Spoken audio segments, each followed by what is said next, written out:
రెండు మాటలు మాట్లాడుతుంది మళ్ళా. ఇగో నీ మంచిగా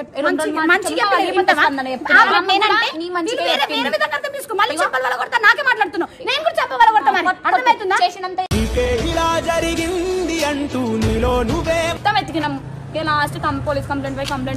స్పందన మరియు హారిక అనే ఇద్దరు వ్యక్తులు గంగుకు చెప్పకుండా అతని ప్రేయసిని బస్టాండ్ కు తీసుకెళ్లి బస్సు ఎక్కించి ఆమె ఇంటికి పంపించేశారు.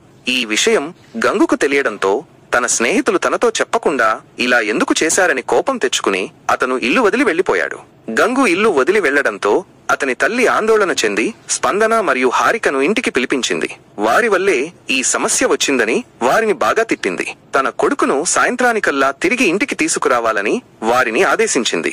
తమ వల్లే గంగు ఇల్లు వదిలి వెళ్లాడని బాధపడుతూ స్పందన మరియు హారిక ఇద్దరూ కలిసి గంగు కోసం వెతకడం మొదలుపెట్టారు. ఎండలో తిరుగుతూ అలసిపోయారు. చివరికి ఒక వీడియో ద్వారా గంగు ఎక్కడున్నా సరే త్వరగా ఇంటికి తిరిగి రావాలని, తమ వైపు నుంచి ఏమైనా తప్పు జరిగి ఉంటే క్షమించాలని వేడుకుంటూ తమ సందేశాన్ని తెలియజేశారు.